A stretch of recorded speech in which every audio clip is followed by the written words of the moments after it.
नमस्कार दोस्तों, एडुटाइम money India की एक और इन्फॉर्मेटिव वीडियो में आपका स्वागत है। आज के वीडियो में हम लोग बात करने वाले हैं कि आईपीओ जो आपको अलॉट होते हैं उन पर टैक्स किस तरह से एप्लीकेबल होता है। इंडिया में कुछ रिसेंट टाइम्स में आईपीओ को लेकर काफी ज्यादा क्रेज लोगों में देखने को मिला है। कारण यही है कि अगर कोई अच्छा आईपीओ आपको अलॉट हो जाता है तो उस केस में अच्छा खासा प्रॉफिट आप अर्न कर सकते हो बहुत ही शॉर्ट पीरियड ऑफ टाइम में। इस वीडियो में हम जो भी डिस्कशंस करने वाले हैं वो रेलेवेंट रहने वाली है फाइनेंशियल ईयर 2024-25 के लिए, जो कि असेसमेंट ईयर रहने वाला है 2025-26। तो देर ना करते हुए चलिए शुरू करते हैं।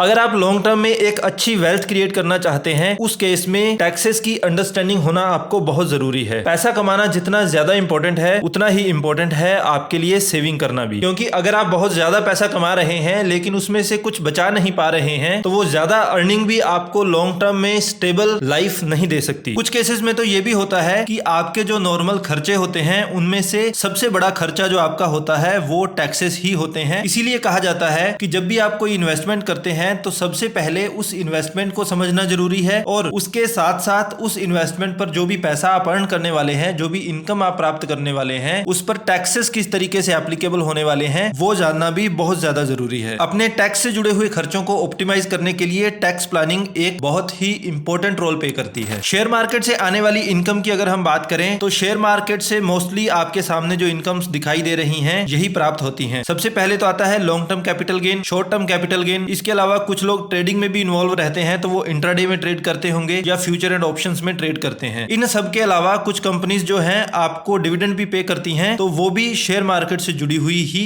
एक इनकम होती है। अब यहाँ पर इस वीडियो में हम पर्टिकुलरली आईपीओ के बारे में बात करने वाले हैं। आईपीओ जिसको कि इनिशियल पब्लिक ऑफर के नाम से जाना जाता है। जब भी कोई कंपनी अपने कुछ शेयर्स पब्लिक में बांट देती है और उन शेयर्स को बांटने के बदले में पब्लिक से कुछ कैपिटल या कुछ पैसा इकट्ठा करती है, इसी को आईपीओ कहा जाता है। कंपनीज ये जो फंड रेजिंग का पूरा प्रोसेस है ये शेयर मार्केट के माध्यम से करती हैं। तो ऐसा करने पर उनकी जो कंपनीज हैं वो शेयर मार्केट पर भी लिस्टेड हो जाती हैं। हमारे देश में कुछ समय से आईपीओ को लेकर काफी हाइप देखने को मिलती है। कारण यही है कि अगर आपको एक अच्छा आईपीओ अलॉट हो जाता है तो वो अच्छे खासे प्रीमियम पर लिस्ट होता है जब वो शेयर मार्केट पर लिस्ट होता है। और ज्यादातर इन्वेस्टर्स क्या करते हैं, जैसे ही कोई कंपनी शेयर मार्केट पर लिस्ट होती है तुरंत अपना प्रॉफिट बुक कर लेते हैं। तो एक तरह से आप कह सकते हैं कि शॉर्ट टर्म में अच्छा खासा रिटर्न जनरेट करने के लिए ये बहुत ही अच्छा माध्यम बन गया है। अब डेफिनेटली ये काफी सारे फैक्टर्स पर डिपेंड करता है। जरूरी नहीं है कि आपने अगर एक आईपीओ को लगा दिया है तो वो डेफिनेटली आपको अलॉट हो जाएगा, लेकिन अगर ये अलॉट हो जाता है तो डेफिनेटली आपके लिए शॉर्ट टर्म में काफी अच्छा प्रॉफिट ये जनरेट कर सकता है। अब नॉर्मल केसेस में क्या होता है, टैक्सेस जो हम पर लगते हैं वो स्लैब रेट्स के अकॉर्डिंग लगते हैं। यानी कि जैसे जैसे हमारी इनकम बढ़ती चली जाती है हमारे ऊपर टैक्स स्लैब भी बढ़ती चली जाती है और मैक्सिमम 30% तक का टैक्स हम लोगों पर लगाया जा सकता है। लेकिन आईपीओ के केस में क्या होता है कि आईपीओ को स्पेशल इनकम माना जाता है। तो स्पेशल इनकम पर income tax department special rate से टैक्स अप्लाई करता है। तो स्लैब रेट्स के अकॉर्डिंग यहाँ पर टैक्स नहीं लगता है और चूंकि इसका नाम ही इनकम टैक्स है ये सिर्फ इनकम पर लगने वाला है और लॉस पर ये टैक्स आपको नहीं लगने वाला है। तो शेयर मार्केट में आप जो भी कैपिटल अर्न करते हैं, जो भी पैसा अर्न करते हैं, उस पर दो तरह से टैक्स लगाया जा सकता है। पहला short term capital gain tax और दूसरा long term capital gain tax. यही शॉर्ट टर्म और लॉन्ग टर्म कैपिटल गेन के आधार पर ही आईपीओ पर भी टैक्स लगाया जाता है। मान लीजिए आपको कोई आईपीओ अलॉट हो चुका है और उस आईपीओ से आपको जो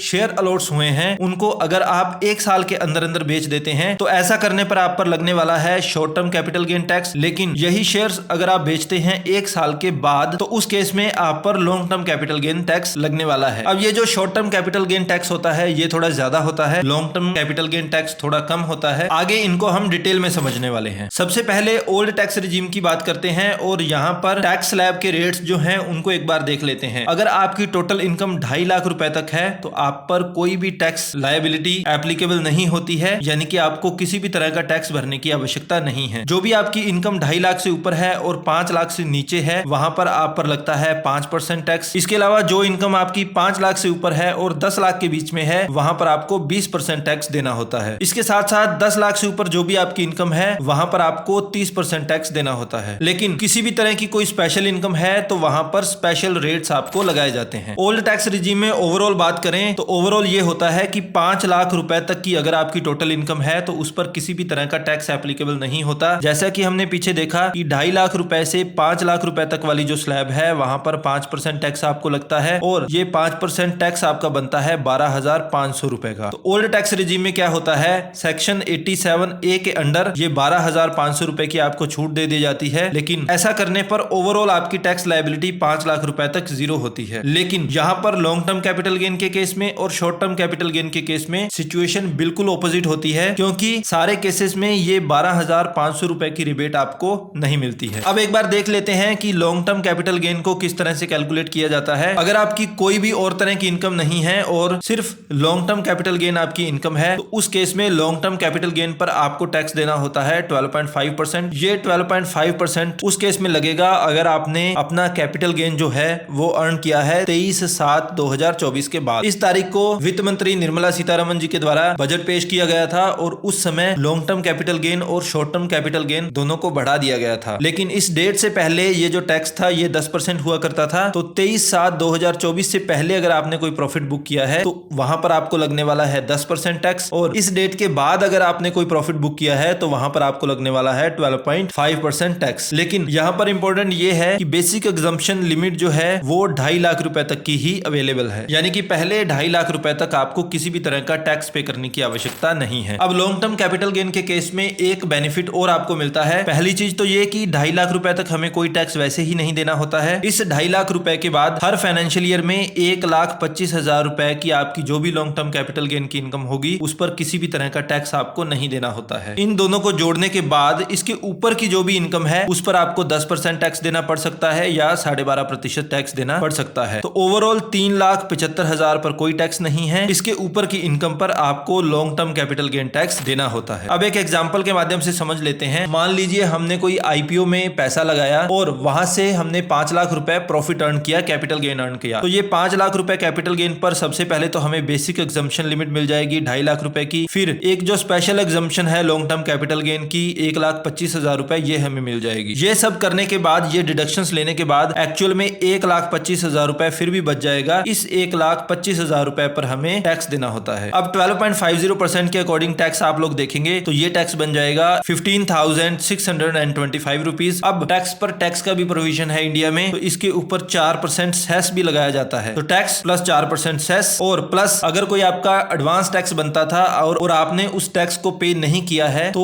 उस टैक्स पर आपको इंटरेस्ट भी पे करना होता है। तो ये एक ओवरऑल कैलकुलेशन रहने वाली है ओल्ड टैक्स रिजीम में आपको long term capital gain tax किस तरह से देना होता है। अब एक बार न्यू टैक्स रिजीम के बारे में बात कर लेते हैं। कॉमन प्रैक्टिस ये है कि 7 लाख रुपए तक आपको कोई भी टैक्स नहीं देना होता है। कारण यही है कि 7 लाख रुपए तक आपका टोटल टैक्स जो होता है टैक्स स्लैब के अकॉर्डिंग वो बनता है 25,000 रुपए, और सेक्शन 87A के अंडर इस 25,000 रुपए की छूट आपको दे दी जाती है। ओवरऑल 7 लाख रुपए तक नॉर्मल केसेस में किसी भी तरह का टैक्स आपको नहीं देना होता है। लेकिन जैसा कि हमने पीछे भी देखा था लॉन्ग टर्म कैपिटल गेन के टैक्स में ये जो एडिशनल छूट है सेक्शन 87A वाली ये आपको नहीं मिलने वाली है। तो सेम टैक्स स्लैब्स यहाँ पर भी रहने वाली है। 10% टैक्स आपको लगाया जा सकता है या 12.5% टैक्स आपको लगाया जा सकता है, प्लस बेसिक एग्जम्पशन लिमिट आपकी यहाँ पर रहने वाली है 3 लाख रुपए, यानी कि पहले 3 लाख रुपए तक आपको किसी भी तरह का टैक्स नहीं देना होता है। अब थोड़ा डिटेल में जाएं तो पहले 3 लाख रुपए तक कोई भी टैक्स नहीं देना होता है। फिर long term capital gain tax में सेम प्रोविजन की 1,25,000 रुपए पूरी तरह से टैक्स फ्री होता है पहले वाला, और इस तरह से टोटल 3 लाख प्लस 1,25,000 यानी कि 4,25,000 रुपए जो आपका फर्स्ट अर्निंग जो आपकी होने वाली है long term capital gain tax पर वो पूरी तरह से फ्री होने वाला है। और उसके बाद आपको टैक्स देना होता है 10% या 12.5%। ये डिपेंड करता है कि आपने इस पर्पस को कब बेचा है। इसको भी एक एग्जांपल के माध्यम से समझने की कोशिश करते हैं। अब सेम सिचुएशन हम यहाँ पर भी मान के चल रहे हैं। किसी ने लॉन्ग टर्म कैपिटल गेन कमाया है 5 लाख रुपए का, तो पहले 3 लाख रुपए पूरी तरह से बेसिक एग्जम्पशन लिमिट है तो किसी भी तरह का टैक्स एप्लीकेबल नहीं होने वाला है। उसके बाद 1,25,000 की स्पेशल छूट मिल जाती है। तो ओवरऑल अगर आप देखेंगे तो सिर्फ 75,000 रुपीज बचे हैं जिस पर कि आपको टैक्स लगने वाला है। वही मान के चलते हैं कि 12.5% के अकॉर्डिंग यहाँ पर टैक्स एप्लीकेबल रहने वाला है और टोटल टैक्स आपका बन जाएगा 9,375 रुपीज प्लस 4% सेस इस पर लगेगा। तो ये ओवरऑल टैक्स आपका रहने वाला है। और कोई एडवांस टैक्स अगर आपने नहीं भरा है और आप उसको भरने के के लिए लायबल थे तो उस केस में उस टैक्स पर आपको इंटरेस्ट भी पे करना होता है। अब यहां तक हमने डिटेल में समझा long term capital gain tax को। अब बात करते हैं short term capital gain tax के बारे में। शॉर्ट टर्म कैपिटल गेन कहा जाता है कि अगर हम शेयर मार्केट में कोई भी इंस्ट्रूमेंट जो है 12 महीने या उससे कम समय के लिए रखते हैं तो उसको शॉर्ट टर्म कैपिटल गेन कहा जाता है। शॉर्ट टर्म कैपिटल गेन में क्या होता है कि पहले 2.5 लाख रुपए तक बेसिक एग्जम्पशन लिमिट होती है ओल्ड टैक्स रिजीम में, और उसके बाद आप जो भी पैसा अर्न करेंगे उस पर आपको टैक्स देना होता है। बजट से पहले ये 15% था, अभी 20% short term capital gain tax आपको लगाया जाता है। तो ओवरऑल बात करें तो 2.5 लाख रुपए पहला जो है पूरी तरह से टैक्स फ्री होता है, उसके बाद आपको इस पर short term capital gain tax देना होता है। यहाँ पर एक खास बात यह है कि यहाँ पर आप सेक्शन 87A के अंडर जो 12,500 रुपए की रिबेट आप क्लेम करते थे वो आप यहाँ पर क्लेम कर सकते हैं। Short term capital gain tax को भी सेम एग्जांपल के माध्यम से अगर हम देखते हैं तो 5 लाख रुपए हमने short term capital gain tax कमाया, पहले 2.5 लाख रुपए पूरी तरह से टैक्स फ्री होते हैं। तो ये करने के बाद जो बाकी short term capital gain tax बचा वो भी 2.5 लाख रुपए बचा, उस पर 20% टैक्स आप लगाएंगे तो 50,000 रुपए आपका टैक्स का बन जाएगा, प्लस 4% सेस भी इस पर लगेगा, प्लस कोई इंटरेस्ट भी आप पर लग सकता है अगर कोई एडवांस टैक्स था और आपने उसको पे नहीं किया है। सेम एग्जांपल अगर हम न्यू टैक्स रिजीम में देखते हैं short term capital gain tax के लिए तो सेम सिचुएशन रहेगी। 5 लाख रुपए हमने शॉर्ट टर्म कैपिटल गेन कमाया, short term capital new tax regime में बेसिक एग्जम्पशन लिमिट आपको मिलती है 3 लाख रुपए, तो बचा हुआ शॉर्ट टर्म कैपिटल गेन बचा 2 लाख रुपए। 2 लाख रुपए पर 20% टैक्स आपको देना होता है जो कि बनेगा 40,000 रुपए, प्लस 4% सेस आपको यहाँ पर भी देना होता है, प्लस आपको इंटरेस्ट भी पे करना होगा अगर आपने कोई एडवांस टैक्स नहीं भरा है और आप उसके लिए लायबल थे। अब ओल्ड टैक्स रिजीम में हमने देखा था कि सेक्शन 87A के अंडर 12,500 रुपए की हम एक्स्ट्रा रिबेट ले सकते हैं, लेकिन न्यू टैक्स रिजीम में ये वाली रिबेट आप नहीं ले सकते हैं। अब एक बार एडवांस टैक्स के बेसिक समझ लेते हैं। अगर किसी भी फाइनेंशियल ईयर में आपकी टोटल टैक्स लायबिलिटी 10,000 रुपए से ज्यादा है तो उस केस में आपको एडवांस टैक्स पे करना होता है। ये कुछ इस तरह से होता है कि 15 जून तक आपको 15% टैक्स पे करना होता है, 50th सितंबर तक 45% पे करना होता है, 50th दिसंबर तक 75% टैक्स पे करना होता है और 50th मार्च तक आपको टोटल 100% टैक्स यहाँ पर पे करना होता है। ITR फाइल करना किन किन लोगों को मैंडेटरी है? जिनकी भी इनकम बेसिक एग्जम्पशन लिमिट से ज्यादा है उनको ITR फाइल करनी होगी, और ये जो इनकम है ये डिसाइड की जाती है कि long term capital gain tax मिलाया जाता है, short term capital gain tax और दूसरे कोई इनकम के सोर्स हैं, सबको मिलाकर अगर 2.5 लाख से ज्यादा आपकी इनकम हो रही है तो ओल्ड टैक्स रिजीम में आप जा रहे हैं तो आपको ITR फाइल करना है। न्यू टैक्स रिजीम के लिए जाएंगे तो ये बेसिक एग्जम्पशन लिमिट है 3 लाख रुपए, मतलब 3 लाख से ऊपर अगर आपकी इनकम चली जाती है सारे सोर्सेज को मिलाकर तो उस केस में आपको यहाँ पर ITR फाइल करना मैंडेटरी है। अब जब भी हम कोई IPO अप्लाई करते हैं तो हमारे अकाउंट में जो पैसा होता है उस पर एक होल्ड लग जाता है, तो एक्चुअल में पेमेंट होती नहीं है, बैंक उस पैसे को होल्ड कर लेते हैं। ASBA करके एक सिस्टम है, account supported by blocked amount, इसी के माध्यम से ये IPO का पूरा प्रोसेस किया जाता है। अगर आपको IPO अलॉट हो जाता है तो आपके अकाउंट से पैसा डेबिट कर लिया जाता है, लेकिन अगर IPO आपको अलॉट नहीं होता है तो उस केस में वो पैसा बैंक रिलीज कर देता है, क्योंकि जब आपने एप्लीकेशन दी थी बैंक ने उस पैसे को होल्ड कर लिया था आप ही के अकाउंट में। तो अब आपको IPO अलॉट ही नहीं हुआ है तो आपको ना तो कोई इनकम होगी ना कोई लॉस होगा। तो कोई इनकम नहीं है तो टैक्स भी हमारा चूंकि इनकम पर लगता है, no income means no income tax. I hope IPO पर लगने वाले टैक्स पर ये डिटेल्ड एक्सप्लेनेशन आपको इन्फॉर्मेटिव लगी होगी। हमारे कंटेंट के लिए अगर आप हमें अप्रिशिएट करना चाहते हैं तो please like and share the video and don't forget to subscribe the channel. Thank you so much.